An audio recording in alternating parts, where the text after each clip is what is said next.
Call to order the special meeting committee of the whole. Roll call. Trustee Lamb. Here. Trustee O'Rourke. Here. Trustee Peck. Here. Trustee Rassich. Here. Trustee Wajowski. Here. Trustee Benucci. Here. Mayor Collins. Here. If we could rise for the pledge.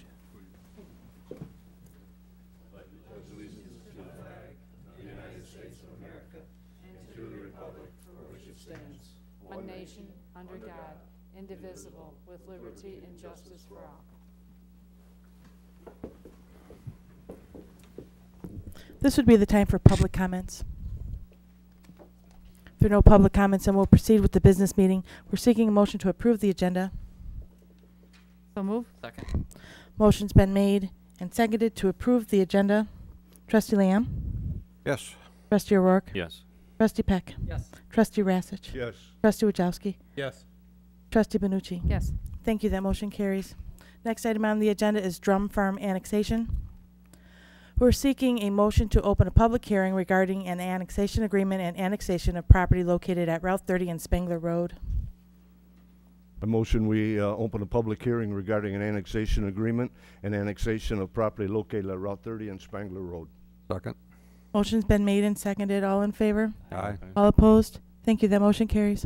Yes, thank you. You have in your packet a proposal, a request for an annexation for the property commonly known as Drum Farm, which is located on Route 30 in Spangler. This property is currently owned by Standard Bank.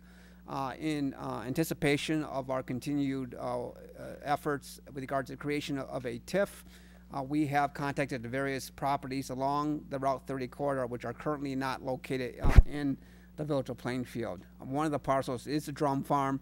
This approximately 2.5 acres currently is not in the village of Plainfield. Based on that fact, we have been working with Standard Bank. We did request that they come in. They have filed the subsequent required petition. Staff did, as a courtesy, prepare our standard annexation agreement, which identifies this property as B3, which is consistent with all the other properties along the 30 corridor. At this current time, the property is not being requested to be rezoned. Once there's a future development on this property, then the prospective owner of this property would come in for a B3 rezoning, but the standard annexation agreement, which is attached to the actual staff report, does identify this property as future B3, which is highway commercial zoning.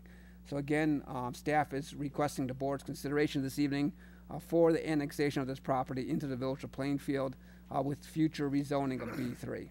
With that, I'll be more than happy to answer any questions. I'm sorry, Michael, I just had one question. It talks about in the actual document itself in Exhibit C. It was not attached, so I'm assuming there is no Exhibit C? That's correct. There is no, so basically, it's a standard agreement. There is no Exhibit C. Thank you. This is a public hearing. Are there any public comments? If there are no public comments, then we're seeking a motion to close the public hearing and return to the regular business meeting. A motion to close the public hearing and return to the regular business meeting. Second. Motion's been made and seconded. All in favor? Aye. Aye. All opposed? Thank you. That motion carries.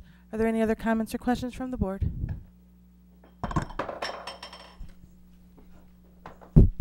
Comment? Not, we'd be seeking board consideration of a motion to direct the village attorney to draft the necessary ordinances approving the annexation agreement and annexation for the property located at Route 30 and Spangler Road. I motion that the board can direct the village attorney to draft the necessary ordinances approving the annexation agreement and annexation for the property located at Route 30 and Spangler Road. Second. Motion's been made and seconded. Trustee Lamb? Yes. Trustee O'Rourke? Yes. Trustee Peck? Yes. Trustee Rassich? Trustee Rassich? Yes. Trustee Wajowski? Yes. Trustee Benucci? Yes. Thank you. That motion carries. Next item on the agenda is Boulevard annexation. We're seeking a motion to open a public hearing regarding annexing property located at Route 30 and I-55. I move that we open a public hearing regarding the annexation of property located at Route 30 and I-55. Second. Motion's been made and seconded. All in favor? Aye. Aye. All opposed? Thank you. That motion carries. Yes, thank you. This is really a housekeeping matter. As you recall, back in 2007, the village did enter into an annexation agreement for the Boulevard site. Specifically, in 2007, the village agreed for an annexation agreement for 74 acres of the overall 160-acre site. So there is an annexation agreement, but nevertheless, the village is requesting, or actually, I'm sorry, the applicant's requesting this evening a full annexation of all 160 acres, which is located in the village of Plainfield, or on our side of the boundary agreement with the city of Joliet. So again, this evening, the applicant's requesting an annexation of the overall boulevard site, which includes the future commercial property south of Mink Road, which it's been identified or actually rezoned B3, and the area north of Mink Creek. Mink Creek kind of divides the property in half. The future use, the future zoning of that property north of Mink Creek has not been identified. That will have to come back for the village board for future consideration, future discussion with a future land plan. But based on the fact, again, anticipation of the future TIF or potential TIF, the applicant is requesting that this property be annexed, all 160 acres, into the village of Plainfield. So it would be potentially included in a potential TIF if the village supports that, or village board supports that. So again, this property, there is a overall PUD for the commercial component with an annexation of the 74 acres south of the Mink Creek, along with a PUD and a conceptual plan for future commercial development. So with that, I'll be more than happy to answer any questions the village board may have. An actual representative of the owner is actually here this evening to answer any questions that the board may have. At one point in the earlier discussions, the 74 acres was the commercial part. There was talk on the other side of the creek of mixed residential or something like that. I assume that's not, come to fruition obviously yet, but that's something which is a likely use for that space more than the commercial. The commercial is not likely to go to 160 acres. We would fill most likely with something other than commercial, right? That's correct. I think the property to the north, the future use of that property is unclear. It could be light industrial potentially. It could be residential. It could be mixed use. But whatever it will be, it will have to come back for the village board for future consideration, for future approval. Will in all likely be done as a planned unit development. So it's a fairly good sized property to the north. But again, the applicant has not identified the use or the zoning. So the only thing that's been identified right now for sure is the property to the south, the 74 acres, has been identified for commercial use. Yeah, I'm excited about developing that, so I certainly hope that moves forward and quickly. The part on the other side of the creek, the access is off of Renwick? Potentially, yes, that the potential access would be off Renwick. As you know, there'll be a future boulevard or a major north-south roadway between Route 30 and Renwick, connecting this overall development. Okay, thank you. This is a public hearing. Are there any public comments? If there are no public comments, we're seeking a motion to close the public hearing and return to the regular business meeting. I move that we close the public hearing and return to the regular business meeting. Second. Motion's been made and seconded. All in favor? Aye. All opposed? Thank you. That motion carries. Are there any other comments or questions from the board? I have a particular question. This property was brought up a few years ago, and I spoke with one of the landowners to the west of the subject property, and they're very ecologically conscious, and we have the Lily Cache Creek that's running to alongside the property, adjacent to the property, and to the sensitive area to the west. I certainly hope when the land is developed, and possibly in the next few years, that it will be taken into consideration to make sure that property is protected. What was done in the past has been protected by the individuals that did the work and are continuing to do that, and that we become good partners not only with the development but also with the adjacent property owners. And I know we as a village will be very cogent of that particular problem. Thank you. Are there any other comments or questions from the board? If not, we're seeking board consideration of a motion to direct the village attorney to draft an ordinance annexing the property located at Route 30 and I-55.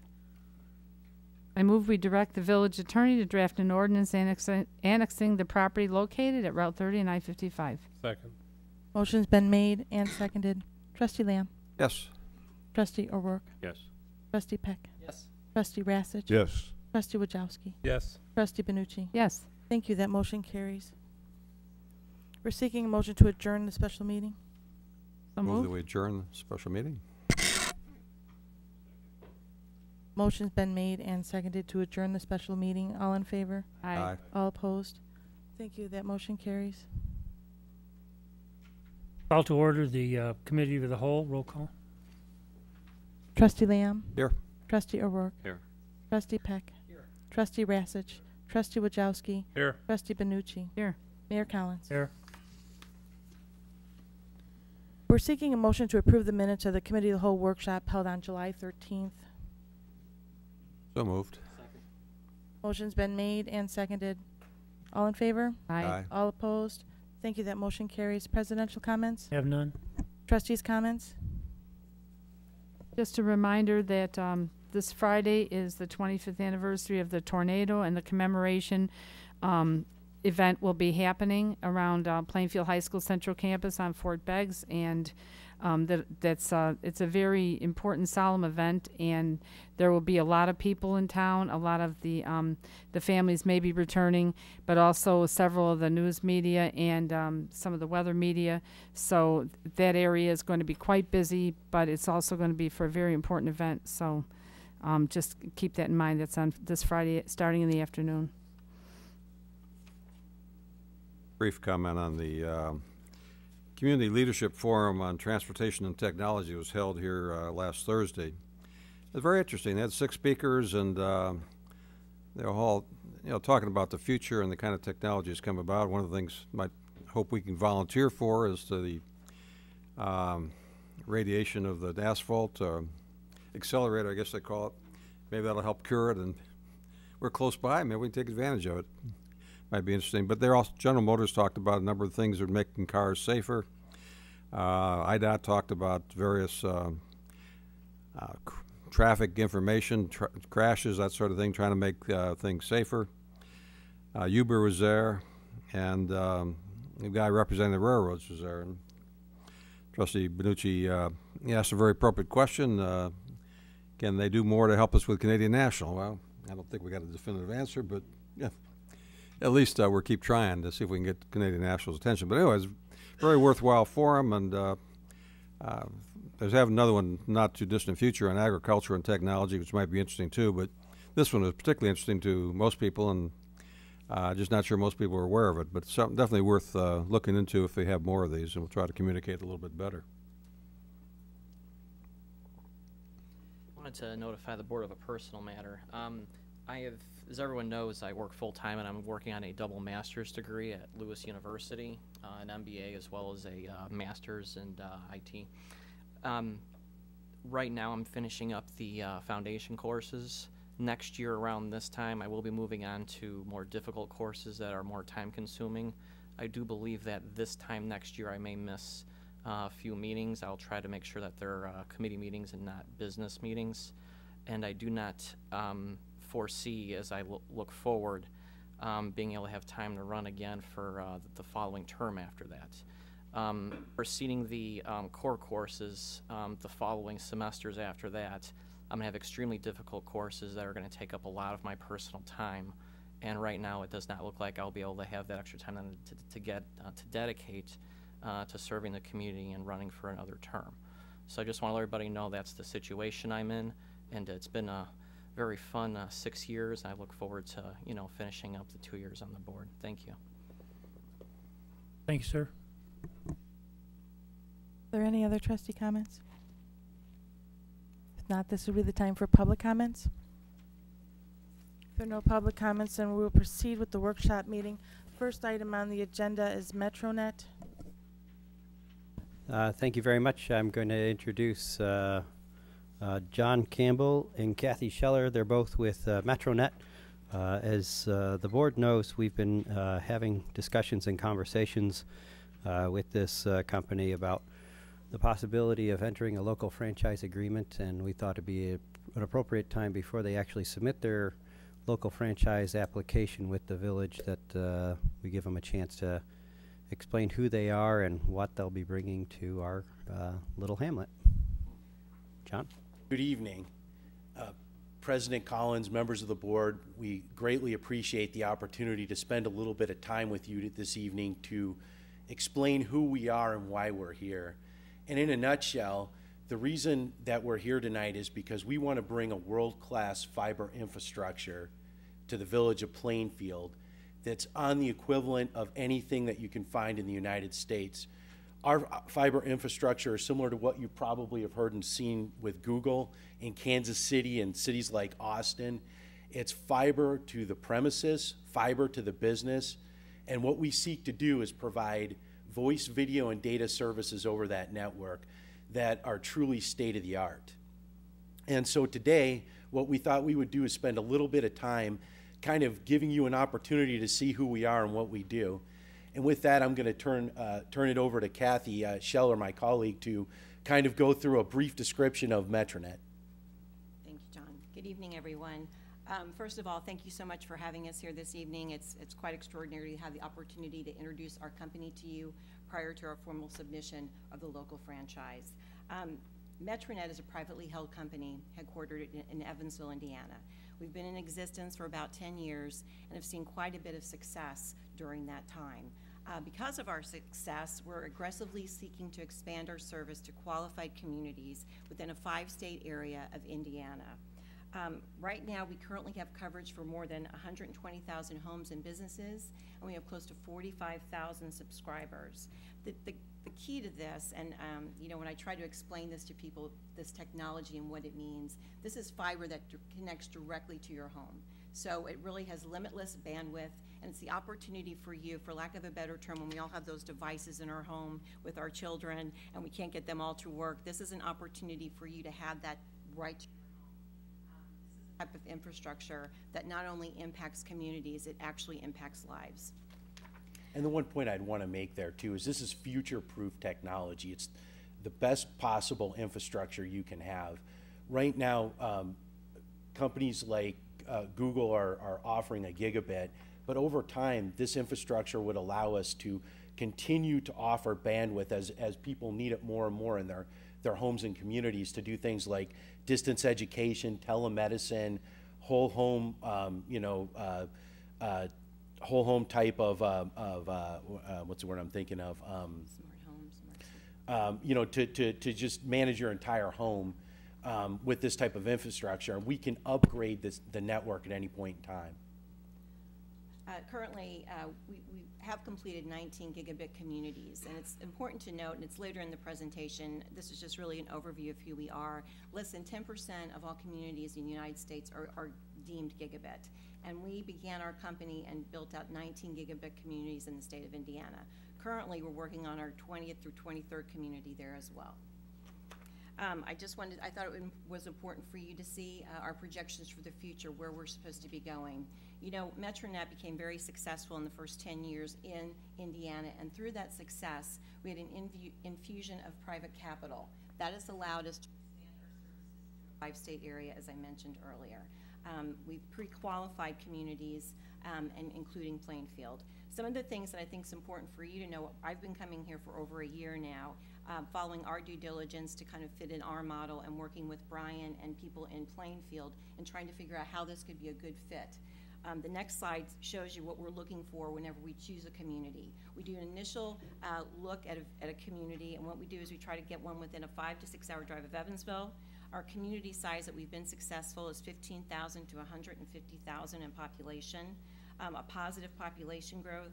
We look at the household income. We look at the city itself, the community itself, to see if they're tech savvy, if they would appreciate this type of infrastructure. We look at the connectivity. How can we get this lightning speed to the area? And we look at the concentration of businesses. We also look at a reasonable electric utility. We are in discussions right now with ComEd. We like a strong in-town leadership.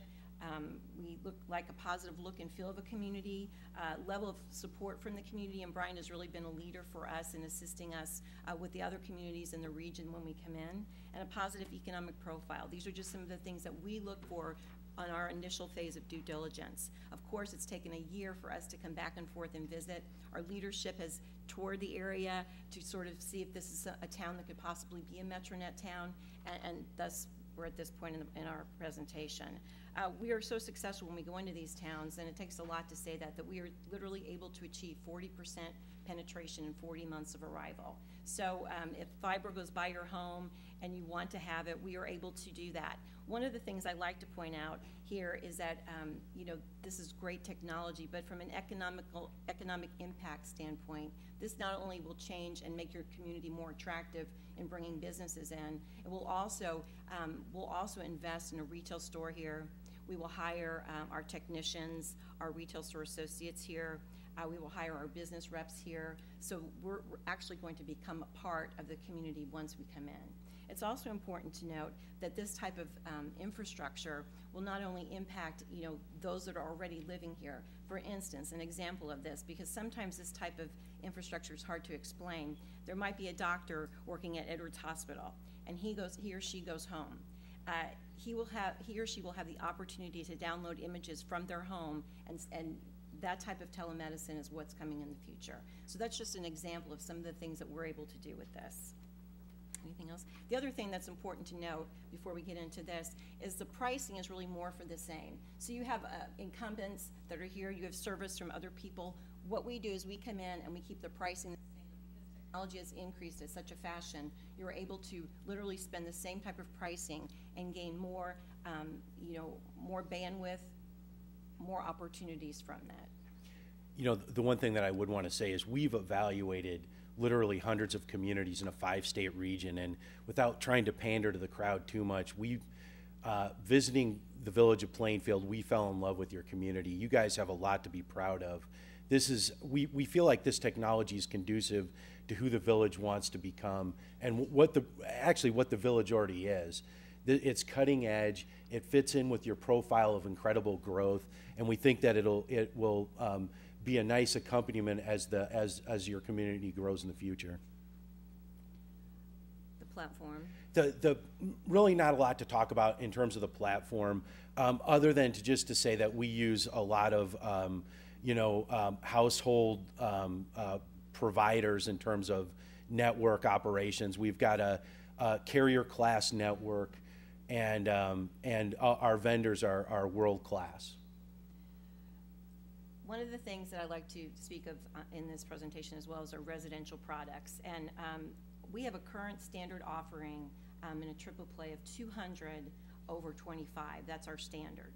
That's really pretty fast. Yeah, I think that exceeds probably pretty much most of the offerings that are available here in Plainfield in this general area. I think that in doing some market research, I think a 45 megabit connection is probably what most people have an opportunity to get, and we're offering a 200 megabit by 100 megabit connection is just a standard part of our triple play package, which will be competitively priced with the incumbents.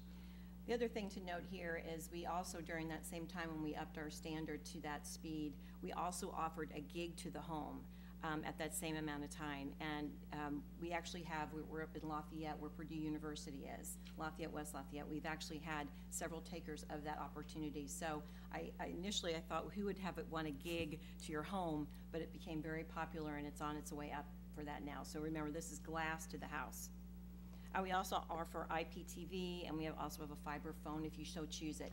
Remember, you don't have to take all three of these things at once. You can get whatever services your family or your business by yourself. The one comment I'd want to make about IPTV very quickly is that because of the amount of data that we can shoot over the network, our signal clarity is pretty amazing.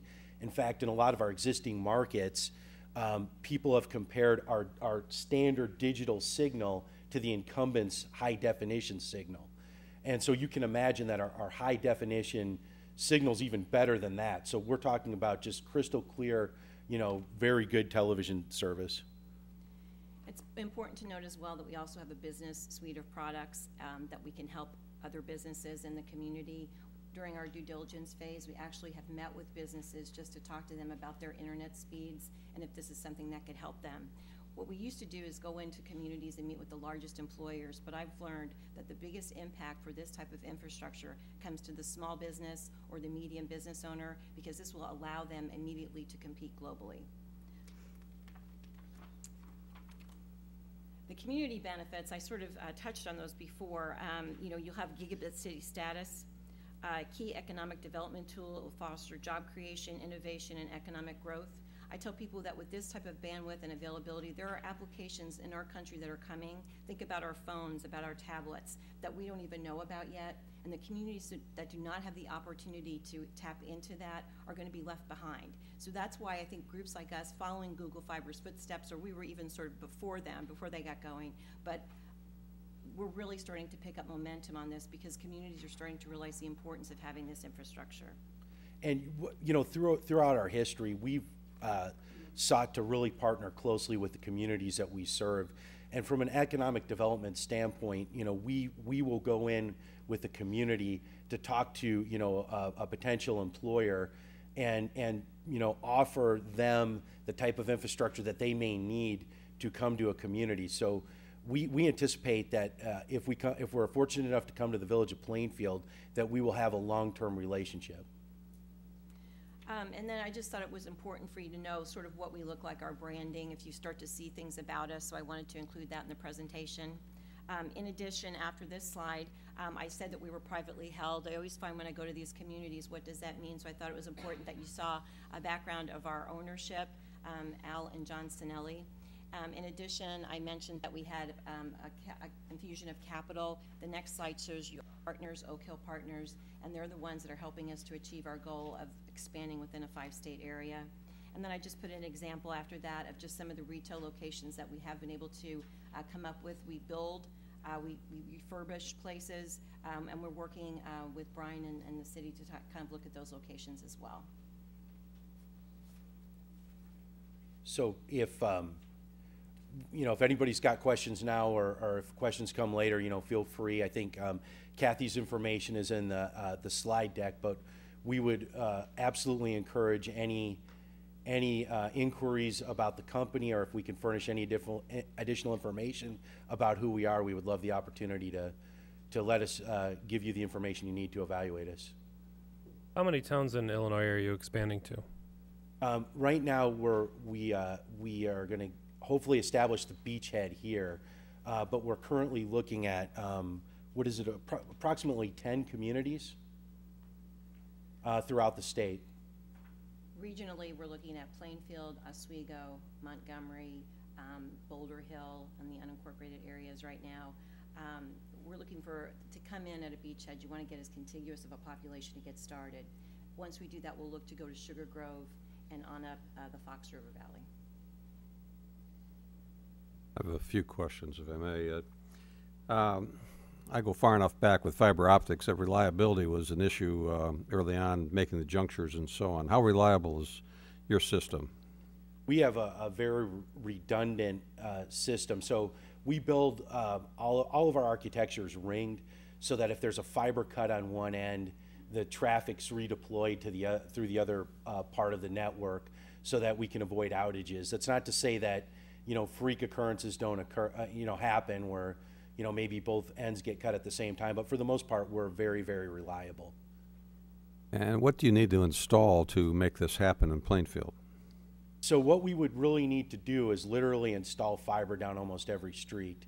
And then in terms of customers, we would do what we call a fiber drop to each of our customer homes, which is a fiber cable that would connect with what we call an optical network terminal, which is a interface device that would hook our network up with their particular residents and offer them the services. And let me just be clear, because you just scared everybody with that, with the way you just described that, John. It's a directional drilling system that they use. I actually had the chance to go down to Lafayette and West Lafayette to see how it gets installed and to actually see the infrastructure that they leave behind after they're done. It's a directional boring system that they used and will use here in Plainfield. Humbly, where they come up out of the ground is about the size of a sprinkler head control box would be the best way to describe it, and it's flush mounted as well. There will be a couple of raised box locations, however, those will all be within the public rights of way and make sure that they stay outside of the visual lines of vehicular traffic.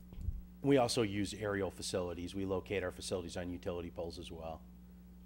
What's the cost to the homeowner Of our service? for the hookup? For the hookup, you know, we haven't really priced the market yet, but you know, depending, it could be sometimes depending on whatever the promotion is, or maybe no cost, and then it just all depends on you know, kind of what the overall cost of that neighborhood is, and there could be a slight installation cost in certain circumstances.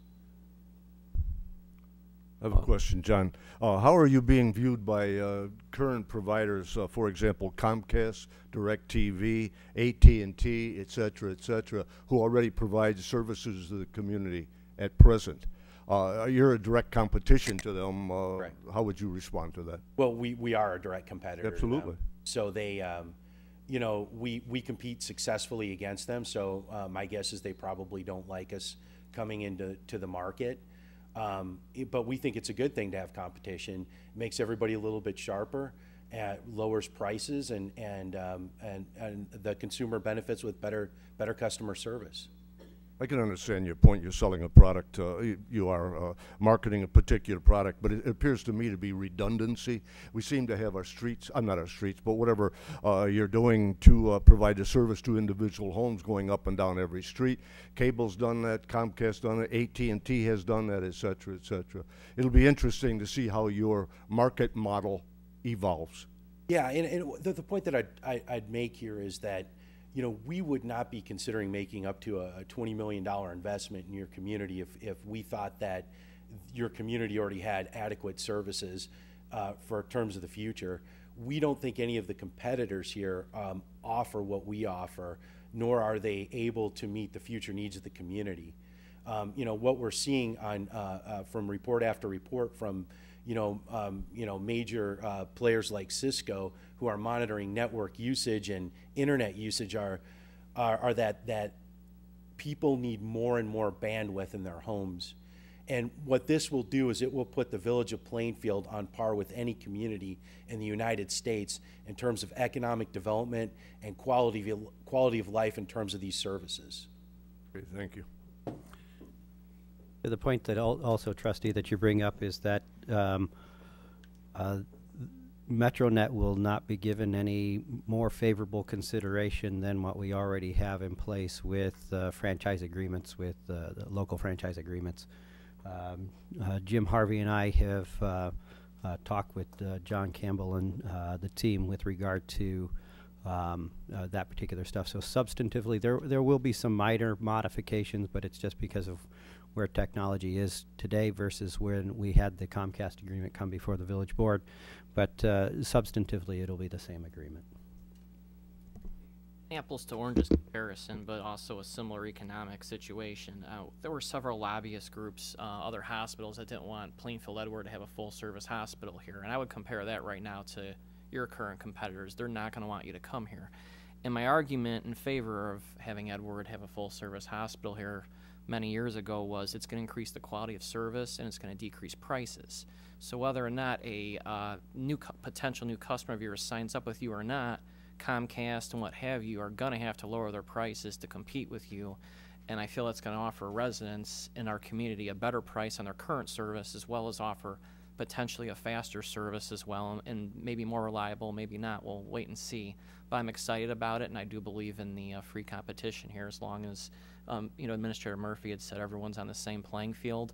One issue I'm sure our professional staff have covered is that if there's any damages that are a result of this infrastructure being installed, that your company would take full responsibility and take care of those damages. And if it requires village staff time, if there's some sort of remediation as well, if Alan has to work on an issue for an entire morning, what does the village of Plainfield get in exchange for Alan being tied up that entire morning to address an issue that may be caused, hopefully not and probably not caused by the installation? But I just want to make sure we're all, the liabilities covered here. That's a very good question. There's two separate components to it, and you're absolutely right. The first component is that they get a franchise agreement with the village, which then gives them the right to come into our community and provide service. And then the second thing that they need to do is actually get a right-of-way permit from us to do work within our public rights-of-way. And there's a permit fee for that, and that runs through Mr. Person's engineering department. So they have to make sure their engineers are working with our engineers and the like. Excellent, thank you. Look forward to it. As you noticed from the business meeting ahead of time, we just annexed 2 more pieces of property. The town is a patchwork quilt of village and unincorporated. How do you intend to handle the unincorporated part, or you tend to ignore them? Well, we're currently working with Kendall County. Well, you guys are not We're in Will necessarily County. in, but we want to serve as many customers as possible, and where economically feasible, we'd like to extend our network out to cover unincorporated areas and subdivisions that may be outside of the immediate city or village limits.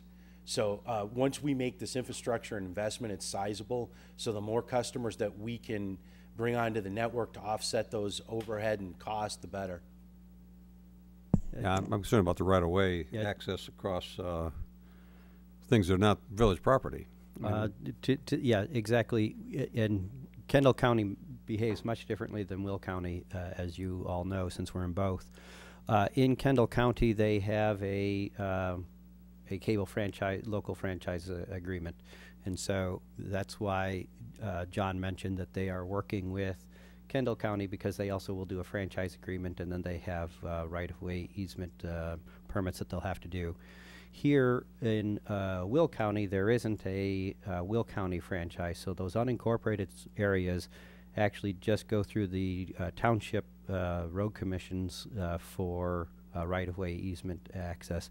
And I know that Kathy has been in contact with those folks. So, unfortunately, it's probably important. It's very important, and actually there will be some areas that will be picked up outside of our corporate limits as they're drawing their lines. As John mentioned, they're going to want to have as many customers as possible. We actually thought it would be best to try to have a holistic approach to, you know, rising tide lifts all ships, and if we're the very first community to have this in the state, and even as others come on board, it's a very worthwhile service to be able to provide to our residents. Technology is very impressive. It's definitely worthwhile. Accent is just, you got to get there from here, and that's the challenge. So, okay. I guess I would just like to say I'm not an IT person, but what you're describing to me sounds very exciting, and I certainly appreciate your effort in looking at and considering Plainfield for your product. I think more choices are always better. The one question that I would have as a non-IT person is, you talk about a lot of bandwidth and a lot of increase in quality of service, I believe, but is that something that a standard computer is going to be able to utilize, or why I have to upgrade my equipment as well? Depends on what you have. Well, you know, that's an interesting question. You know, Depends we on were what you talking have. about, Kathy was alluding to the fact that we've got a gigabit offering, and some people think that that may be overkill.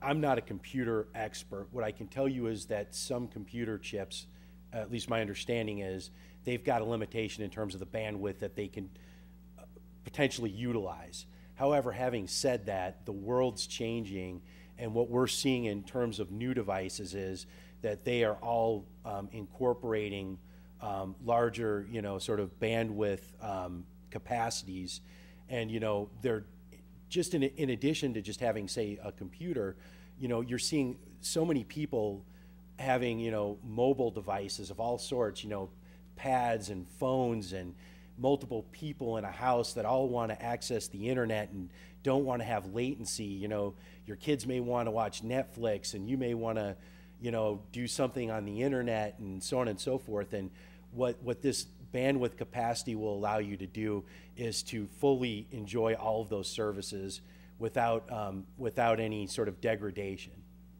Maybe it'd be a good time for me to upgrade my systems. Time to upgrade, Ed.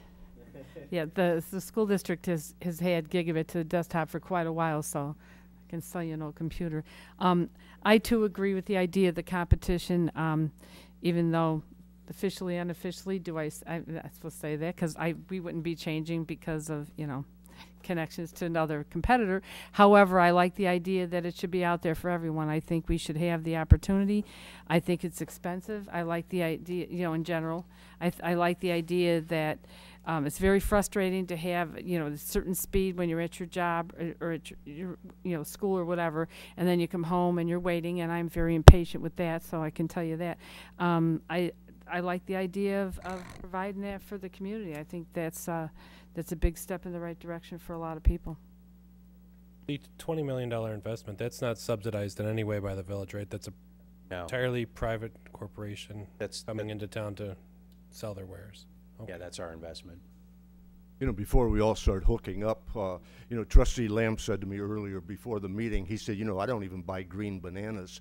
And when you think about this particular situation, what would you give as a timeline, hypothetically, for enactment, you know, opportune, idealistic for you, the utopian concept of your business model being delivered to the village of Plainfield? 5 years? So in terms of completing our build out? Not the total build out, just when the initiation to, say, to the primary homes, a certain group. So in terms of us getting to what we would call critical mass for our business model, we would look at a 40-month penetration, but we would anticipate having the infrastructure built to the majority of homes in a much quicker way. But obviously, when you're competing against an incumbent, it's going to take a while to acquire customers. So 40 months to get to critical mass, but sooner to get the network infrastructure built and the services, you know, out to individuals to sign up for. Thank you. You know, Trustee Lamb, I don't know if you recall this, but several years ago, before a couple of us were on the board, before Trustee Peck and I were on the board, another company came in and offered this as well, and you asked the same questions then, so I just happen to remember that bizarre memory, so. I'm glad you remember that. I remember some of that, but what I don't remember is the green bananas, but it's okay. Well, there were no bananas in the story. Okay. I guess the last thing I just like to reemphasize is, you know, we've been in business now years, and although the slide said 19, we're actually in 22 communities in Indiana, and we've been able to successfully deploy this business model against incumbent providers like the ones you have here, and we think that we can come in to the village of Plainfield and really offer value, and we look forward to the opportunity to work with the village in the future. Thank you very much. Thanks, guys. Thank you. Next item on the agenda is the Salami property. Yes, thank you. The applicant is coming before you this evening for a concept for approximately 373 units. Regards to context, the property is located north of the Edwards campus between Van Dyke Road and 248th Street, north of 127th Street. The property is commonly known as the Salami parcel. The applicant has been working with staff over the past number of months, but we did request that probably consistent with our policy, prior to staff doing a full analysis of this project, that it come before the board and conceptually go before the board and see if there's any village board support for this project. The village's comp plan does identify this as a medical district area. I think we did meet with Edwards Hospital last year. They did identify that they believe there's enough potential office capacity on the Edwards facility. So somewhere in the future, based on the village board's input, staff will probably be modifying the comp plan, but nevertheless, the applicant is specifically proposing 306 apartments and 67 single-family homes on this proposed property. The overall density is 5.8 units per acre of this property itself. There is a market study in your packet for your review and your consideration. So with that, I will turn it over to the applicant to provide a summary of this proposed project and answer any specific questions that the village board may have as it relates to this concept. Again, the applicant's looking for just general input from the village board consistent with our concept plan policy. And with that, I'll turn it over to Mr. Donsk. Good evening, Mayor, village trustees, and staff. With me this evening, I have Tony Lamonia of Oculus Development, who is taking over as the developer on the property. Mr. and Mrs. John Anderman are here, and then also Mr. Pete Stefani of Kings Court Builders. You know, sorry to interrupt. It ought to be the first document there. Yep, that's it. And you are, sir? Adam Dantz of Lake Star Advisors and homeowner here in the village. So Mayor and Board, thank you for your time this evening. As we said, we have the landowners here, developer and interested parties. Really, we have worked for 18 months on this development plan.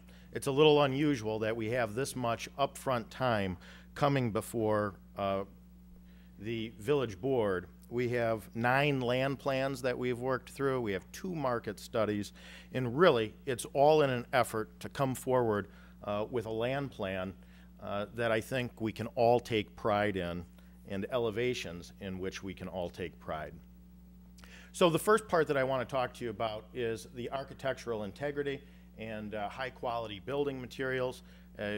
In working here in the village for over 10 years, this board has always been real clear that you don't pass go without the highest quality building materials that will stand the test of time, because it's not the immediate term with which the board is concerned, it's the long term. What does the project look like down the road?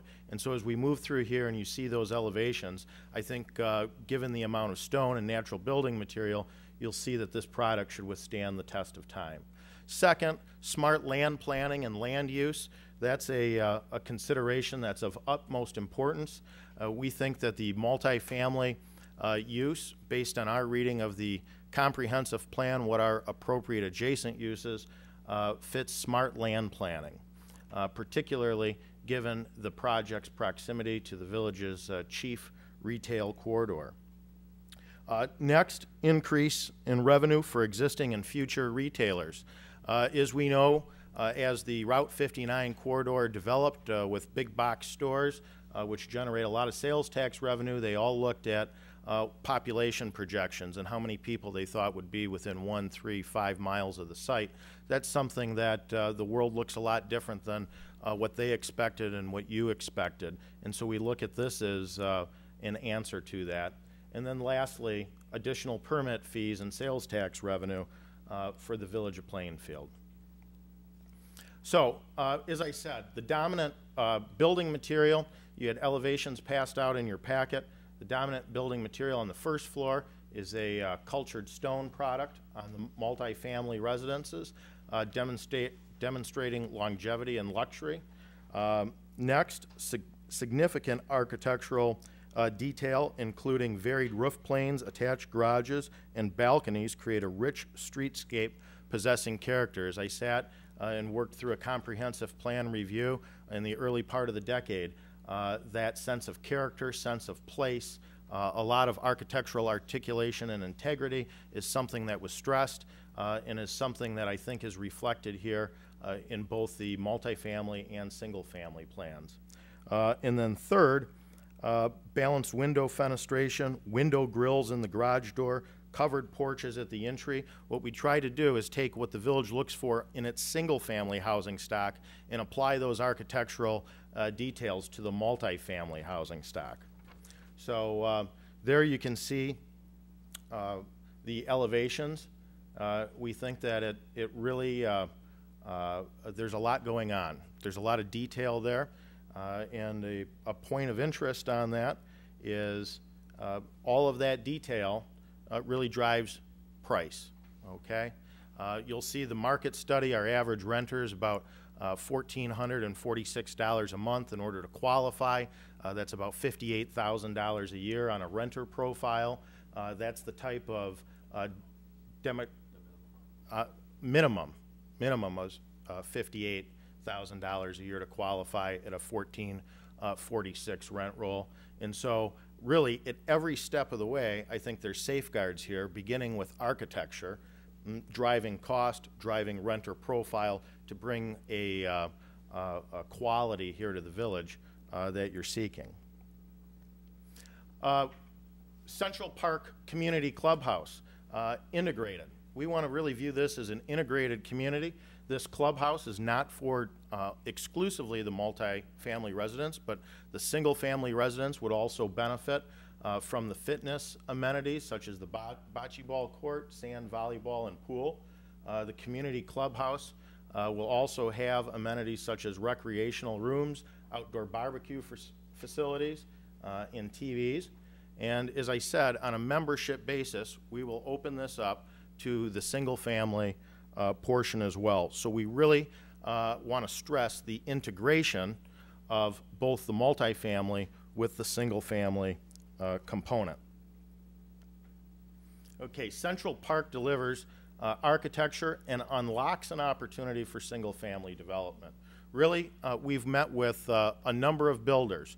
Those builders are family-owned, locally based, upscale builders. You have before you this evening Pete Stefani, which is of Kings Court Builders, one of the finest custom home builders you have here in the village, at least in my opinion. And I'll tell you, I spent nearly a decade working with a competitor of his, and that's true. Pete builds a great project.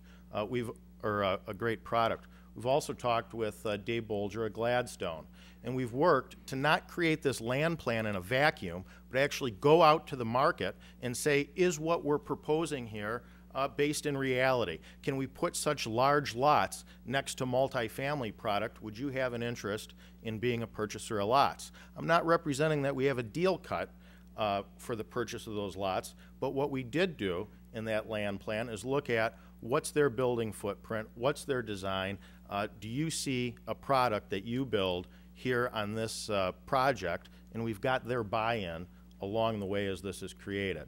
So we're committed to delivering homes with architectural appeal commensurate with Chatham Square, Grand Park, and Shenandoah. I think that's the vision of single-family housing stock that the village has for its northern part of town, and that's what we're prepared to deliver you.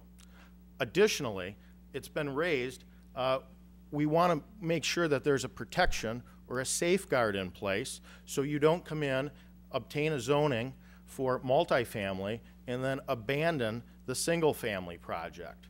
Not unlike what's been done in annexation agreements here in the village, specifically in Grand Park and Springbank and others, my client is willing to put a trigger in the annexation agreement that would bind the development of the single-family side to the multifamily side, whether that's withholding building permits or otherwise. The point is, I think we have a lot of room to work with staff to give the village board some assurances that this project will be completed in the fashion that it's presented. So now the question is, well, as you heard staff mention earlier, this isn't exactly what we had envisioned at the time when the comprehensive plan was created for the property, okay? The property envisions a portion of medical district, and then the property has single family. The reason why I'm here 18 months after putting the property under contract and not sooner is we didn't want to put the cart before the horse, and I wanted to work with staff and the building community to get something that made sense. So the first order of business was to approach Edward Hospital. We did that. We asked Edward if they had any interest in buying any of the property. They didn't. Then a meeting was facilitated with the village, and now you have staff saying maybe it's prudent, as the comprehensive plan once envisioned 167 acres for medical district, if we forego this small portion of the Salami property and we leave about 140 acres, that is still ample acreage to allow for any future medical office development. So the world looks a little bit different today, and we've worked to prove that out. From the retail side, we've had Barnes & Noble change hands, Staples change hands. I tried to go to breakfast the other day to Bob Evans. That's in a change period, okay? I think we need to ask ourselves, what can we do in a responsible fashion to create greenfield development that we haven't seen because of market conditions that frankly no one here created, but we're all left to bear the burden of. And I think this project does so very uniquely. So this helps the retailers in that area. From the residential market side, the Plainfield 202 North High School District, those attendance boundaries, we have supply and demand in very close balance. There's not a lot of supply of single-family lots in our northern end of Plainfield. This will deliver those. The unique thing is we need the income stream from the multifamily to make the single-family viable. I don't think that that statement is really beyond belief because we haven't seen a lot of greenfield single-family development. So those are some reasons why we should depart. No, thank you. From a land use perspective, adjacent land use. When we look at the comprehensive plan at a density, overall density is Mr. Garrigan mentioned of 6 units an acre. We say what are responsible land uses next to that. They're medical, they're assisted living, they're institutional, they're school. Those are all the land uses to which we're adjacent here. So we think that that gives us some credibility. Promotes highest and best use of the property for current and future village residents. Again, I don't believe the single-family project can be unlocked without the development of the multifamily side, yielding the value in the property. And lastly, we set precedent with what's now the Enclave at 127th Street and 59. And you'll note that these two projects are nearly equidistant from each other on opposite sides of 59. A lot of the same rationale that we used, that your board used to approve that project, I think is directly applicable here. Okay, so just a little vicinity map here. Here's your Route 59 corridor. There's what I'll call the epicenter of the village's commercial and retail amenities. From the back of the Walmart to our entrance is about the same distance as from the intersection to the eastern edge of the enclave. So we're in very close proximity there.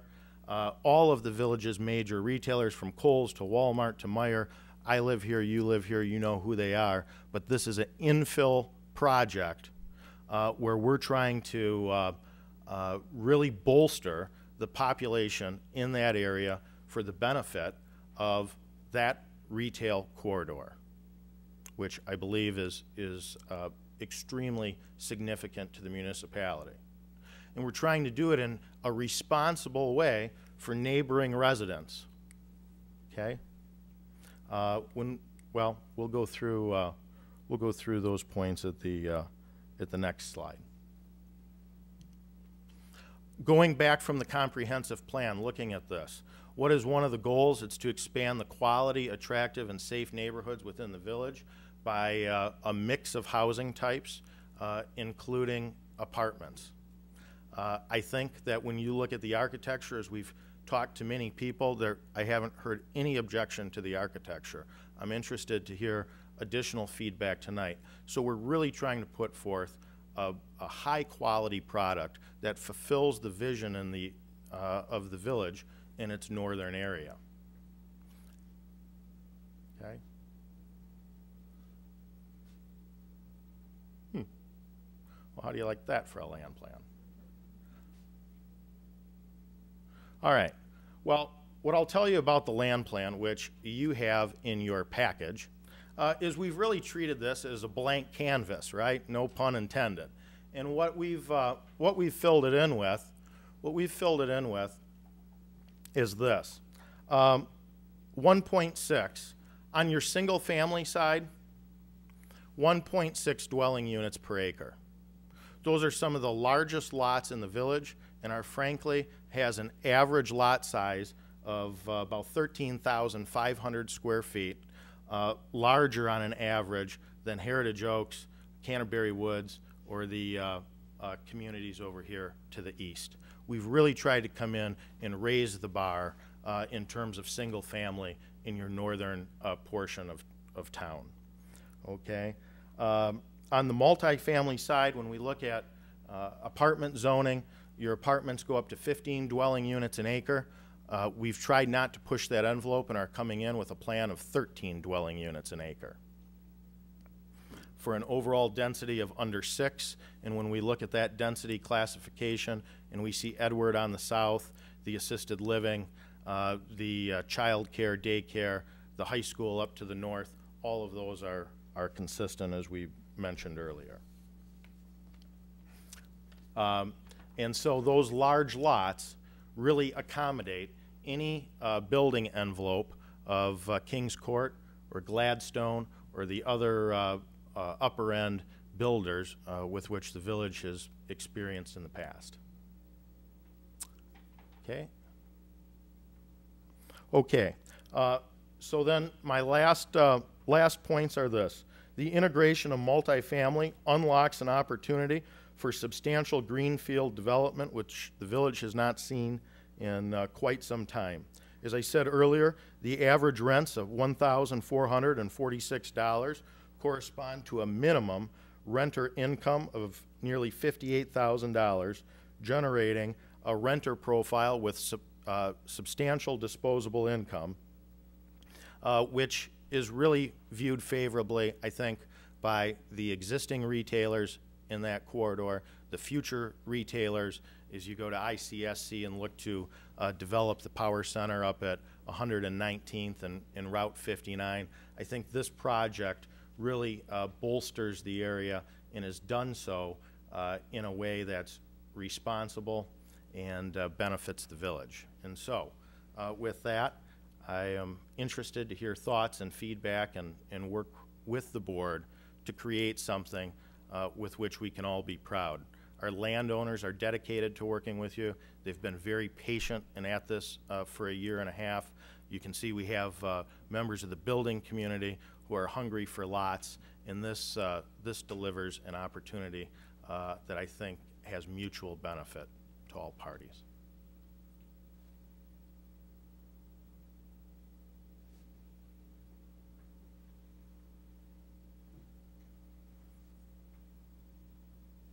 I guess you're looking for comments. My comment would be, I guess I'm just curious as to, you made mention a couple of times of the size of the single-family lots.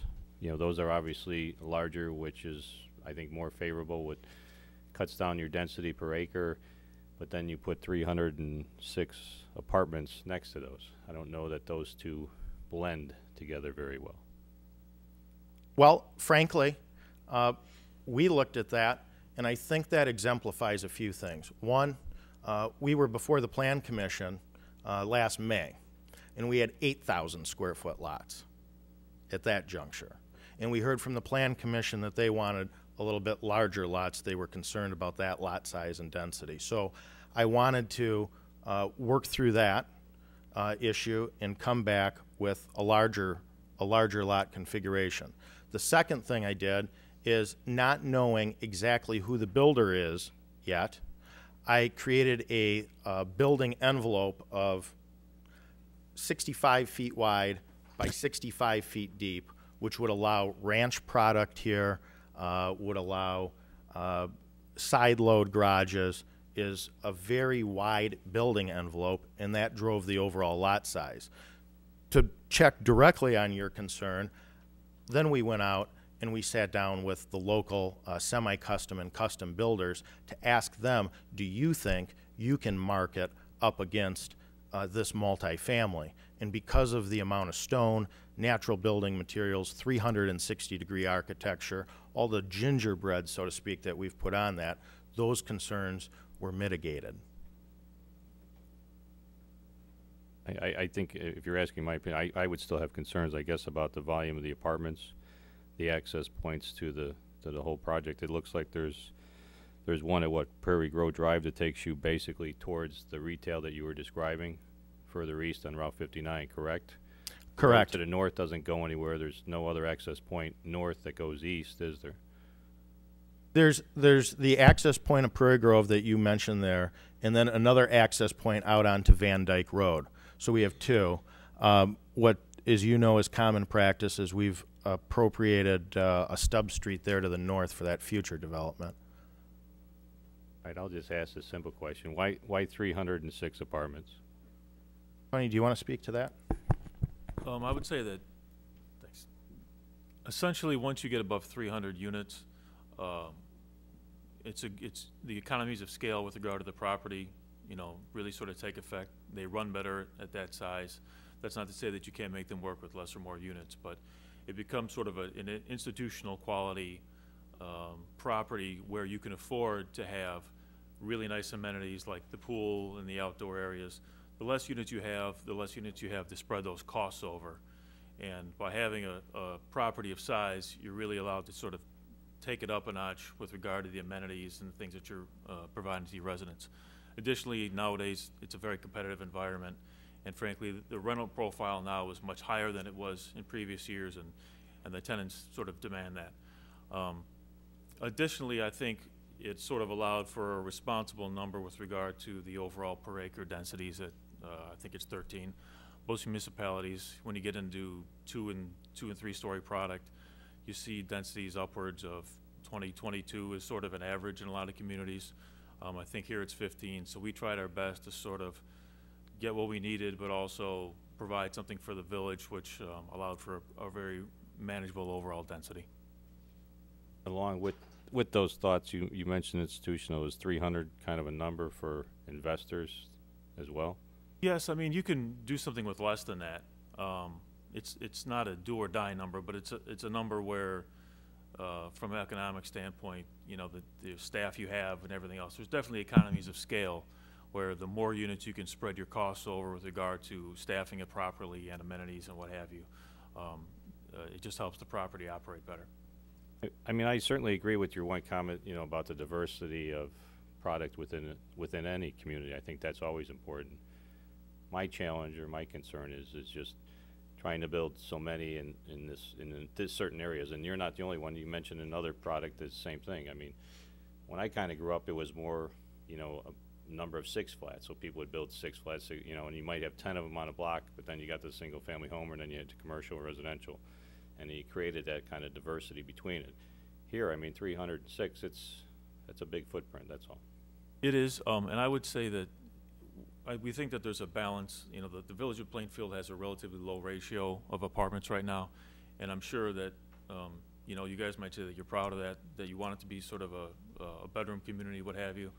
We do think that there's a balance between where you're at now and where a responsible amount would be, just to help people get roots here, you know, earlier. You know, right now, a lot of the people that we're buying in the village, they can't qualify for a mortgage anymore. That sort of era has shifted to where if you're a young person, maybe you're working at Edward Hospital, you have a degree, you have a good job, you may not be able to qualify, or you may not have the time or energy to take care of a house. But I think if you get people to put roots down in the town at a younger age, and, you know, those people that can no longer get a mortgage on the entry level, they'll be here, they'll be ingrained in the town. Then when they're ready, they get married, they get a new job, whatever the case may be, then they can move from a quality rental property to a single family home that, you know, I think the village would be proud of. Just a couple brief points and follow up to that. One, I think, correct me if I'm wrong, but staff, I believe the enclave at 127th Street is about 346 units.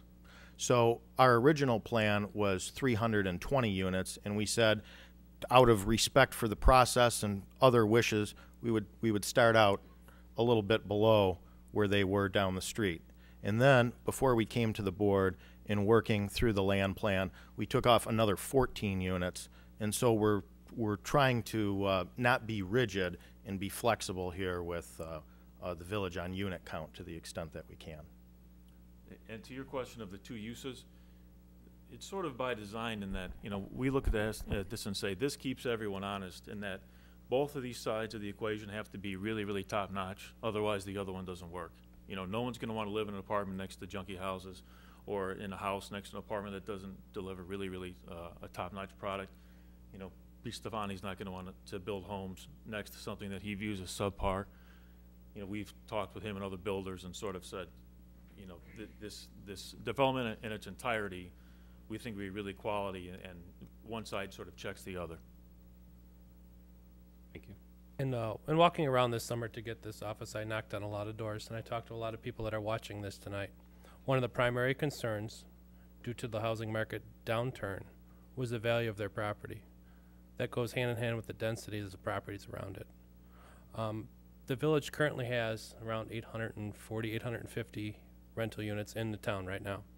You're proposing 302 with another project I just learned of that had been approved in June of '07 down the road at 127th and Ridge for another estimated 200. So that would almost put up to the current total of total rental units in the village all along 127th Street. It'll be about about 800 units just along that one strip road. It's not so much the density of your project. I don't know that it's the density of the amount of projects in the small geographic area. Is the other project you're referring to at the Grand Park? The Grand Park one, yes.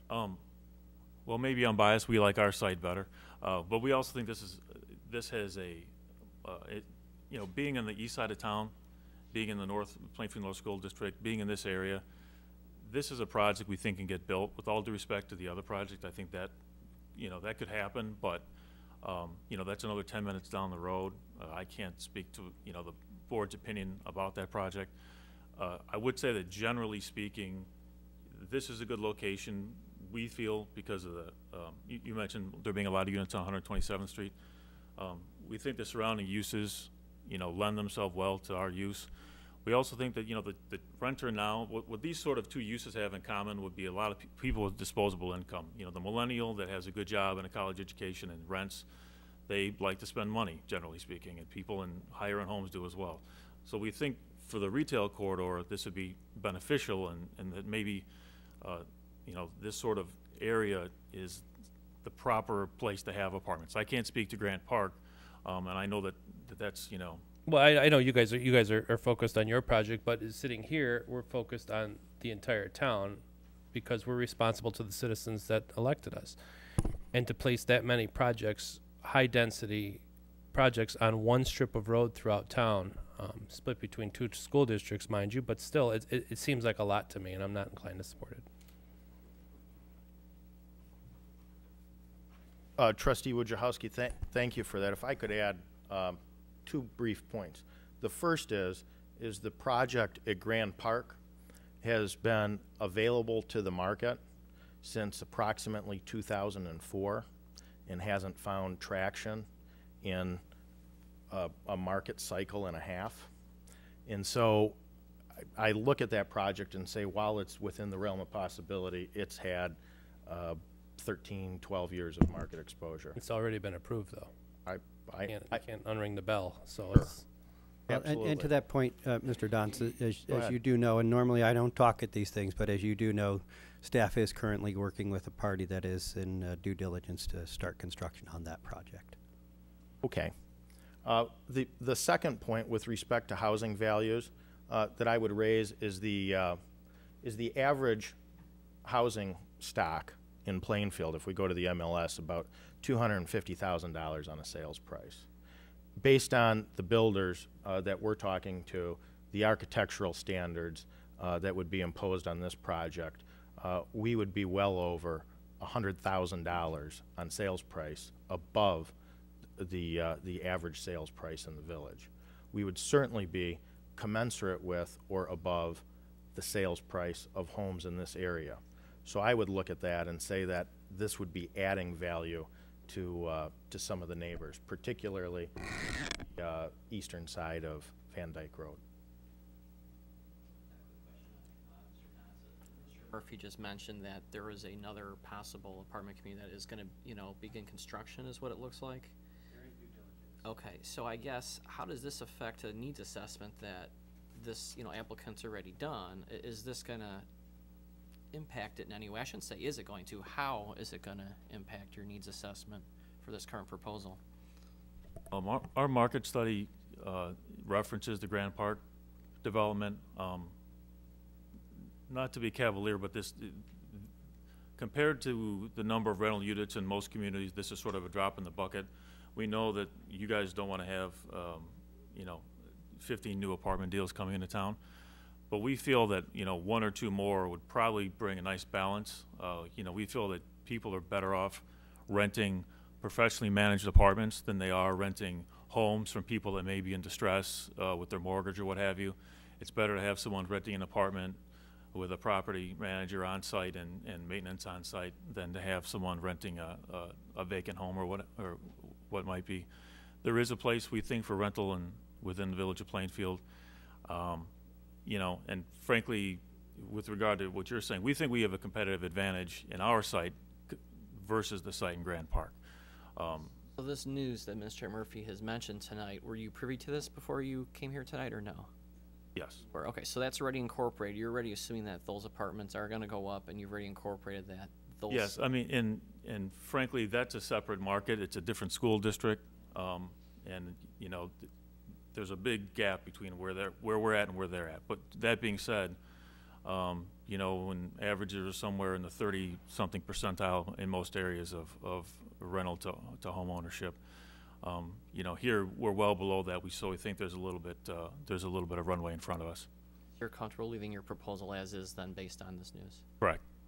You figured in the additional 200 units in your rent studies and your It's in the market study. It's referenced in there.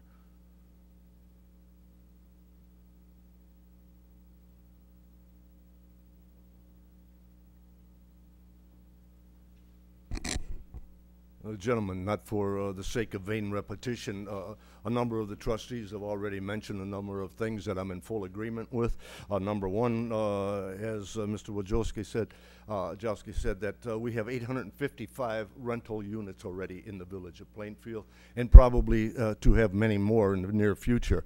Mr. Dauntz, you went through a number of issues. You said, do we have to change the comprehensive plan? Yes, we do have to change the comprehensive plan in order to put this in. Is that a good idea? In my estimation, not necessarily. Is it the best location? I do not think it's the best location for more units. I look at the particular central Park of Plainfield plan. The one thing I do have to compliment, you did select a wonderful builder in the form of, in the name of Pete Stefani from Kings Court.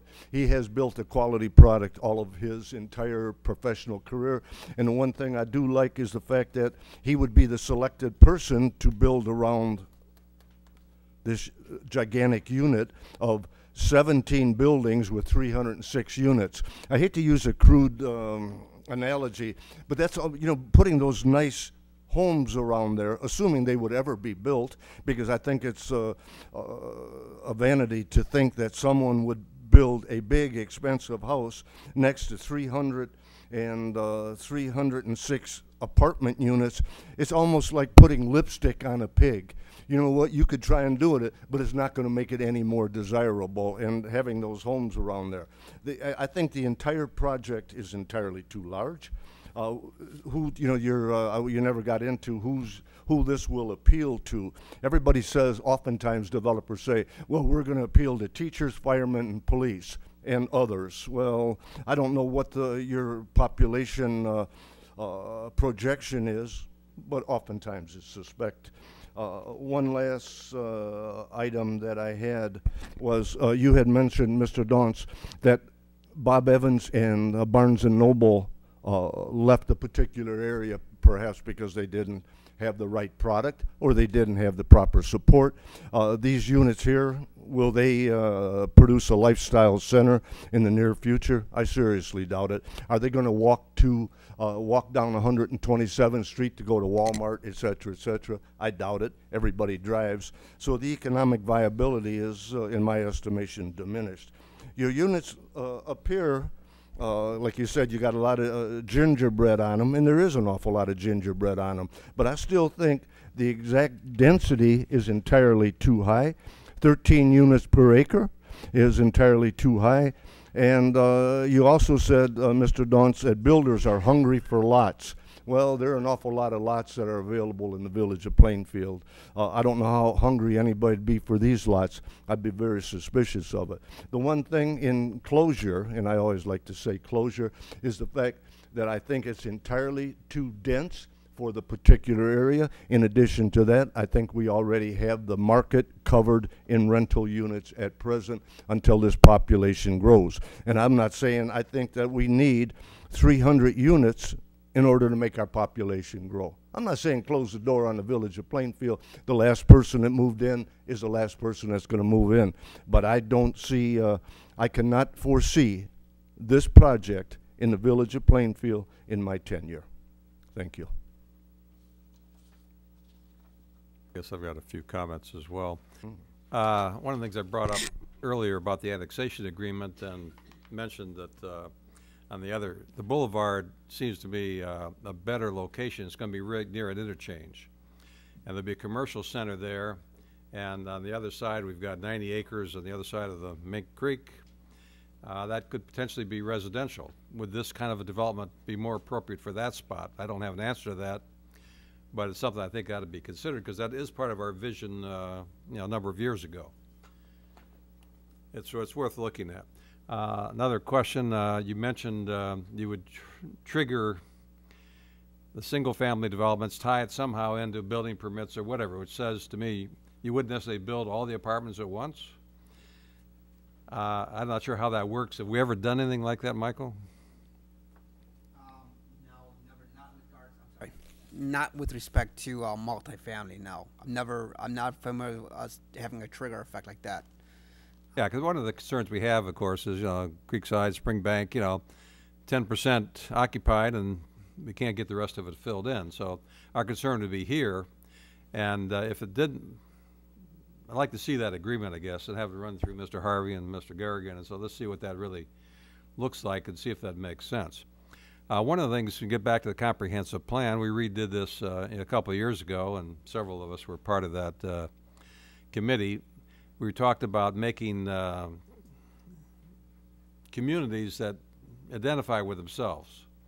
And I think it's very appropriate that if you do put this together, the single-family homes and the apartments have to feel like they're all part of a community that they want to be part of. And I don't know whether that will happen or not. The amenities you mentioned are some of what is in your report. Some of the things in your report are not in there. But again, that's maybe a scale type thing. But I think it'd be essential if you had the single families have access to that. That would help to tie it together. One of the things that came out on the internet today, the death of the starter home. One of the things that we have a problem with in Plainfield is we have some apartments, 855 perhaps. We've got a lot of the big homes, not much in between. And Mr. Murphy has brought up in the past that we'd love to keep people who start out in apartments, we have a house for them to move into, and they progress as their family gets bigger, and then they downsize eventually when the kids start leaving the house. Well, we're missing that gap. We don't have starter homes, if I remember right, unless somebody wants to tell me where they are. So I'm less excited about the big homes because I don't think it meets one of the needs that we have. Now, maybe the market doesn't support starter homes, which is kind of what the article says. Nobody will give them a mortgage. They can't do that, but that's one of our needs. Because you got to go somewhere from these apartments. They start having kids, where are they going to go? They're probably going to leave town. They're not going to move on the other side of this particular development to a house on 13,000 square feet. That's a bigger jump than most anybody could make at that point. So I think some more thought needs to be done as to how you accommodate that. I'd personally like to see more with the starter homes somewhere in town. Not necessarily for you to address that, but I'd like to see the village address that, because I think it's a need we have. A couple of things on the report, just change glasses so I can read it. Developer net effective and ARC net effective. What the heck are those terms? Net effective is I have the report in front of me. You speaking of is the net effective of the rental rate? What's ARC? What's that mean? I'd have to read it. I'm not sure which one you're looking at. That's, well, okay. Page 11 of the thing, but that's okay. You can answer that later on. The median net rental per square foot in this area is $1.32, which is up. You're starting at $1.40 something, I think, per square foot. So you're starting above the median already. True, but the report contemplates a 3% increase by the time we get the project built. We're not anticipating any increase. We're saying these rents sort of right now. Additionally, our units are going to be a little bit smaller, I think, than sort of the competition, which raises your per square foot number, but not your overall, what we call chunk price. Yeah, and the report gets into a number of interesting things. Compares River Run, the apartments at River Run with the Springs, or now it's the Enclave. That's another issue why that's switched. River Run is quite a bit cheaper. I think they have free parking too. And I'm curious as to why you could assume you're going to fill these high-priced things. The Tapestry of Naperville is another one that's considered, it's pretty high-priced. It's filling up slowly. It's maybe 75% full at this point in time if I read the numbers properly. But they charge also for parking, $150. You know, it adds even more to the rent. I'm just wondering how many high-end rent units we could afford. Do you have an estimate of the cost of construction? One of the places here says $250 per square foot. Is that typical what you expect for these? No, on a hard cost basis, these would probably be somewhere around $135 a foot, $125 a foot, somewhere there. Okay. And to answer your previous question, ARC is Appraisal Research Counselors. That's the name of the sort of group that did the report. Oh, okay. So that's their opinion, I guess you'd call it. Anyway, it's an interesting report. I would like to see maybe consider this or see what makes more sense. I think the Route 30 place with the boulevard got going might make more sense too. Or if you end up doing it here, I think the architecture is nice enough. But I'm concerned about the overall meshing of the single-family homes and the apartments. I live in a subdivision, if you will, that has the large single-family homes, has townhomes, has no specific apartments per se, but duplexes and small single-family homes. And it's difficult to integrate that sometimes. Just people have different perspective as to what they want and that sort of thing. And I think it needs to be thought of very carefully how you put it all together so that it actually works. And say if you can make it, everybody who lives there feels proud to be part of that development, then you've accomplished something. If you can figure out how to get there, that'd be great. That the single-family side will, enjoy if they so choose to use the amenities, and that's sort of part of the integration of what we're trying to do. And as I had mentioned before, we expect both sides of the equation to deliver a quality product that neither side will score on the other one. Okay. Thank you. And if I could just briefly address some of the concerns about how does the product mesh. My only answer to that is I went to the market with the builders that this board knows and trusts and has a high respect for with respect to the quality of architecture and design, and have talked to them about the land plan and the lot size, etc. If it would be the pleasure of the board for smaller lots, I would come back with another plan that has smaller lots. Frankly, our builders had talked to us about that, and I looked at it and said, this is one thing we can do in exchange for some of the higher density, is use a larger lot to bring the overall density of the project down. So if it's the pleasure of the board to recalibrate the lot size, I think Oculus would certainly be happy to do that. I think our builders would be happy to do that. With respect to the annexation agreement, the trigger is simply this. I've seen at the issuance of the 800 building permit, you pick a building permit number and you say, why has to be done, or we withhold permits. I think that's been a common tool in the past. It's something we would entertain. do those triggers though, and you withhold permits, don't you have a half-done project? And then it's not completed and nobody's happy. Well, the point is simply this. If you set a trigger 2/3 of the way through the multifamily, and the multifamily is going great, and somebody has to do a $500,000 or $800,000 improvement on the single family side, or they lose $10 million on the multifamily side, they probably spend a fraction of the 10 to protect the other side in the development that is being sought on the single family side gets done. Adam, I've listened and I've read and I've gone over all of this, and I still come back to the same thing, and I'm sorry. The single family area of this, I think Mr. Stefani's a wonderful builder. That works. I am sorry, but I just cannot go with 300 apartments there or anywhere. I'm just not in favor of it. The Springs already sold out to the Enclave or wherever they are now, so I don't know exactly, where everything's at with that. I just can't support this. I don't believe that I'm going to go in and build a home on a 19,000 square foot lot or 15,000 square foot lot and look across the way at 300 apartment units that I have no idea who is there. I don't care you're asking us to take the risk that these are going to be wonderful, great apartment units and then approve this, but we are taking the risk. And I know you're in business and you've done some great plans here and beautiful architecture, but we are the stewards of the people in this community. And as Wojo has said and as other people have said, I don't know about the other trustees, but he's already said it. I hear all the time, this is not what the community wants. And I think first and foremost, that's a big thing to me. I mean, what you really want, and it's not about an election or votes or anything. It's about the fact that I don't believe this is the right fit. And frankly, there are a lot of lots that are needed that people are asking for in certain parts of Plainfield. And I think if this was a single family development, I'd be happy looking at it. I can't get on board. I'm sorry. I just can't.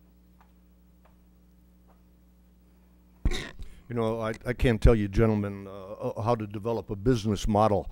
But one thing that Mr. Lamb alluded to, starter homes, et cetera, et cetera. You know what? I know it's not not politically correct, but architecturally correct, developmentally correct. But what we need in this community is ender homes. We have a senior citizen population that is continuing to grow, as I'm not going to say by looking at the board. But you know what we need? We need homes like Caroline. I'm not saying whatever quality could be built, high-end homes that seniors can move in. My population is aging, and there is no place to go in the village of Plainfield. I have a relatively large home built on, one of these alleged homes, and it had a specific purpose at one time, which it is losing. What do I need 4-bedroom home for now? You need a good quality home that seniors can move into and continue to live in the village of Plainfield without diminishing their lifestyle. If I was to give anyone a business model, I would say try and aim for that particular market, and I think you would possibly be successful because a number of local communities, Naperville, Shorewood, et cetera, have good quality senior housing, and we need it in Plainfield, and I wish the developmental community would see that. Thank you.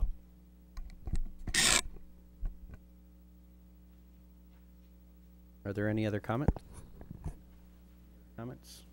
Thank you. Can I ask you a question? Is it the product type or the density specifically that the board feels they have a larger issue with? I think staff has a good sense of that, and we'd be happy to follow up with you on that later. Mayor, members of the board, thank you for your time. Next item on the agenda is special uses. Yes, thank you. Staff is bringing this matter to the village board for general discussion and general consideration. There has been some expressed concerns about the proliferation of certain types of businesses, specifically which are identified as permitted uses in the B3 and B1 corridor.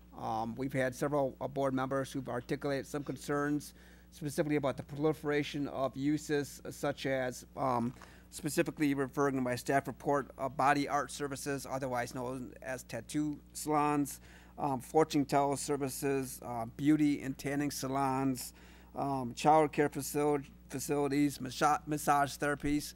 As I've identified in my staff report, many of these uses are identified specifically as permitted B3 uses, and therefore staff wanted to bring before the board, is there any logic or any support on the behalf of the village board to perhaps make some of these uses as special uses in the B1 and B3 district, which would require staff to bring the matters before the village board for consideration and approval based on the proliferation of some of these businesses. Staff did specifically survey some of these uses, and we have an actual list. Currently, we have 3 e-cigarettes. We're getting more and more requests for e-cigarette uses. We specifically have 3 of those uses in the village of Plainfield. Currently, we have 5 tattoo or body art salons. I think that's the current language. We have currently 5 massage therapy units in the village of Plainfield, and we have 4 liquor stores. So as I've identified in my staff report, everything from banks to auto supply uses. As you know, we're recently in the process of potentially approving 2 auto supply accessory stores right next to each other on 135th Street, car washes, currency exchanges, flea markets. These are just some of the potential uses that we have seen over the past number of years. As you know, we just recently required all churches to become special uses in the B1 and B3 corridors based on the trend of development for religious assemblies. So staff really wanted to have some general input from the village board of whether there's any support to make some of these uses specifically currently special uses, or to allow the market to dictate what uses are appropriate. So with that, I'll be more than happy to answer any questions that the village board may have. One quick topic I'd like to bring up that is directly related to this. I'm looking at body art, tattoos, fortune-telling services. I remember when Trustee Benucci and Trustee O'Rourke and I were on Plan Commission, we had somebody attempt to skirt our ordinance that did not allow fortune-telling and said they were an intuitive consultant instead. So I'd like maybe at some point, if we are going to do this, to also revise the definition in our ordinance of exactly what fortune telling is. Is it intuitive consulting, palm reading? And maybe be a little more thorough, and maybe Trustee Wojo can exercise some of his new law experience that he's and give us a hand and actually go over the definitions and really get into the nitty gritty, because some people are obviously very creative and do like to get around our ordinances if we do have one. In addition to body art, there is a new service that I saw on television where individuals are scarring instead of using tattoos. And I'd like to maybe have that added as well to, body art service or whatnot, to make sure that is laid out, so that way that's something that has to come in front of the board or just not be allowed in the community. So again, I'd like to go over nitty-gritty in our definition sections as well of these ordinances, in addition to deciding which ones we want to be special use and which ones free market. So that's where I'd like to start the conversation tonight. I would just like to start and say thank you, Michael, for bringing this forward. I think it's an important issue that we should discuss and get some more input on. I think the way I look at this is we're not eliminating or outlawing these types of services. All we're doing is adding a layer review, and part of that review includes a special use hearing, which is a public hearing. So residents in the area will be able to be notified if they directly are within the notification range, and certainly other people can come to the public hearing and make their comments known. And I don't see what the harm of listening to people and getting their comments is. So I think, this is a great start. I don't know if all these need to be included. Some of them, maybe additional ones added, but you mentioned tobacco and vapor shops. I don't think that was on the list. I don't know the new medical marijuana. I don't know if that was special use That's already. special use. Okay. So, thank you. But vapor, cigarette vapors are a permitted use, and we're seeing more and more interest in that type of use. So if you don't mind me asking, Trustee O'Rourke, what on this list do you think would be worth considering as a special use, and which ones would you not? I mean, I guess that's up for debate. The ones that I don't know necessarily need to be would be the beauty and tanning, the child care facilities, banks, auto supply, car washes. Those are come to mind that I don't know that I typically have seen those in other municipalities where they've been required for special use, but that's just my thoughts.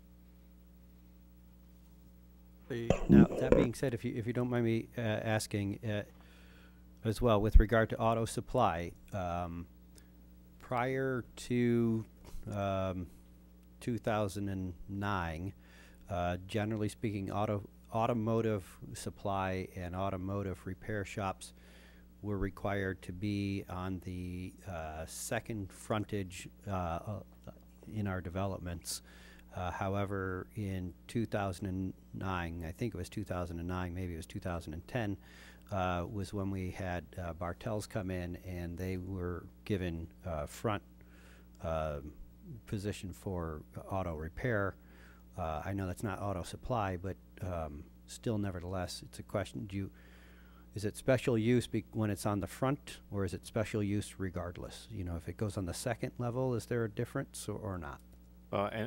From what I remember when I was on the planning commission during that, I don't know that it was actually an ordinance. I think it was just really more of a policy or directive from staff trying to get those second tier uses, or those types of uses on the second tier developments.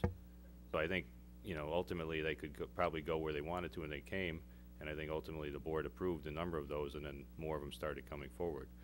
So I don't know that I necessarily, you know, I could go either way on I don't know that I necessarily agree with those being front and center, but requiring special use, I think that would be up for more discussion.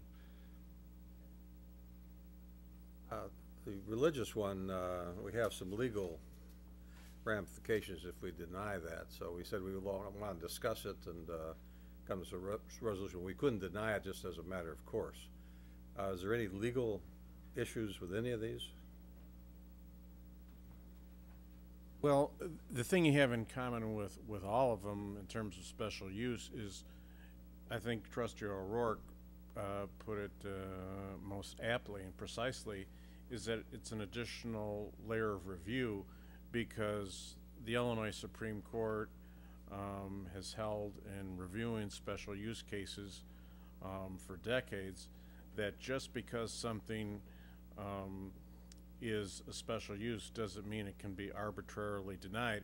What it means is that as a special use, you have legislatively determined that it fits in that category, but because of its unique circumstances, it may need some special buffering or some other considerations or conditions that maybe another use wouldn't need. And so making it a special use provides the board with the extra review, provides community with input that it wouldn't have if it was merely a permitted use where you just need a building permit. But that doesn't mean it can be denied, you know, presumptively based on it being in that zoning category. It fits, but it might need some tinkering, adjustments, conditions, buffering that some other use wouldn't require. So that's the difference. It's still a form of permitted use in that category. Yeah, you can't just arbitrarily say no, but you can have some justification and work with them. So I guess I would suggest we make all of these special use. So we have that kind of review and make sure that when they do come in, they actually fit the community that we envision. You don't have to deny it, but then maybe you tweak it somehow that makes it more acceptable. So I guess I would say put all these down as special use and let's have the discussion. Make sure it works. Trustee Lamb's suggestion. The one I would prefer to omit would be banks. As former trustee Walt Manning said, the banks will tell us when there's enough banks. I remember that vividly. Sorry, can I interrupt for a second? I think with banks, though, if they have the drive-through, that would require the special correct. use. Yeah. So, yeah, I don't think a bank without a drive-through is going to be, you know, is going to cause a real problem with the neighbors. I've never heard of a complaint about it. So, I've heard complaints about drive-throughs. So, I would like to, if at all possible, eliminate banks and then move forward with Trustee Lamb's suggestion. And my ADD just kicked in. Can you also add tarot card reading to fortune telling? Thanks. I'm in agreement with Trustee Peck, and I'd like to see tobacco shops added as well. Tobacco slaps vapor. Yeah. Banks have kind of spoken. Mayor Collins was not in favor of banks for a while, but we haven't had a new bank in a long time, so either you're very persuasive or the banks do really know when they've got enough. Trustee Manning was right. Yes. But when they take the hard corner and they sit empty for a long time in the harder times, then they leave. That's the tough thing, because banking, on-site banking, has diminished. I mean, people are online. I do agree with taking these into special use, but what the other trustees have said, and planning along with that, whether it's a tier 2 location or not. And I think the planning, I think this gives you a planning tool. At least I hope that's what we're allowing for the planning department. So it's not that you want to say to a business or a church or something that you can't be here, but we also have to plan our environment as such to maximize it for the village of Plainfield, as far as services, as far as tax dollars, all the things that go with that. So, and what works. Because, I mean, if you have a situation, you have a church here, then you can't come in with this here. And, you know, it's different things that balance it out. So, you know, we do want everything. We just want to make it balanced out. But I could pass on a couple of these. It's been mentioned already, you know. So, but I like the idea of making a special use. And I think that also gives us part of the buy-in, and then to know what's coming and not get the phone call later and say, did you hear what's going in on my corner? And we're sitting there going, well, you know, they can be there, so. Mr. Peck brought up a good point, but I don't want to get my position. I wouldn't want to get too carried away of going to, because, you know, change of terms or whatever for some of these tattoos or tarot card reading, and then there's palm reading and your foot reading. I mean, it just goes on and on. So, you know, I don't think trying to include everything is, but if we get the general gist of what it is. But I would also suggest that if there's anyone that has other items other than those mentioned by staff, you might bring them forth too for discussion, and then get a comprehensive list put together and then address that by the board. That would be just as good. So I just want to make sure so far, because I want to make sure that we're being as the list is, as was here, including liquor stores and tobacco and vapor stores. However, excluding beauty and tanning salons, child care facilities, banks because they're already covered, auto supply and car washes do not require. Is that what I'm hearing? Or I would put in the tanning salons as well, because we don't know what kind of services they offer besides just the straight tanning. Okay. Products such as spray tanning and sometimes piercings at different. Okay, so you want to keep that included. Okay. Don't you think, though, that tanning is on its way out, truly? Because we're seeing tanning shops close all over because of the damage to your skin. So, but I will. That's why they're spraying now. Okay, but I like what Mr. Murphy brought up. I like a consensus of the board of the items that he outlined. Okay, so we'll keep beauty and tanning salons included, going back through child care facilities, special use. So from a safety point of view, Okay. Banks we already covered, so yes, back into child care facilities. Auto supply and car washes were the other two that were removed when Trustee O'Rourke first spoke. Just want to, thoughts? Anybody have any objections? Have we ever had a major issue where a car wash went in and we had a neighborhood in uproar with pitchforks and torches yelling at us? Not yet. I'm fine with removing that. If the rest of the board. Yeah. Unless you have a recommendation that you have that we're not thinking about, because you deal with this every day. I haven't. car wash is important, though. We did approve one, which never went in, but we made darn sure really looked well on Route 59. You got some other car washes like the one that was on Route 30, which I don't think we'd be excited to have very many places in town. Of course, it's not there anymore, but so I just shouldn't see it there because it allows us to have some discussion around how it fits with the neighborhood. That's what I mean. We If you feel have this- discussion so we know everything that you guys want to put in. Mayor, if I could make a comment, I'd like to compliment Trustee O'Rourke on the fact of bringing this particular issue before the board. You know, it really is an important issue because so often I look at different communities. For example, everybody holds Naperville in such high regard. Go down Ogden Avenue. You know, it looks, all it is a polyphony of fluorescent signs and et cetera, et cetera. It looks like poor planning. Go down Jefferson Street in Joliet. You know what? I don't want to see that happen to Plainfield, and the only way we can prevent that from happening to Plainfield, we have limited commercial districts, limited commercial lineage. Plan it properly, and you know what? Go through these. It may seem to some individuals that's an additional step, but it's really not. It's an additional step to make things better. That's all. And one last thing, I know that people speak freely of things closing, opening and closing. Bob Evans, Barnes & Noble, and and Mayor Collins' favorite subject on banks. Adam Smith, economist from English Economist, said there is a free market economy, and we fail to remember that often. And it's a true thing. Things are, if there's a supply, there's a demand. If there's a demand, sometimes there's a supply. Okay, thank you. Adam Smith was a contemporary, right? Yes, 1756. We knew him. If I could be 18 or 10, 12, you could be 1756. Okay, thank you. I think we have direction.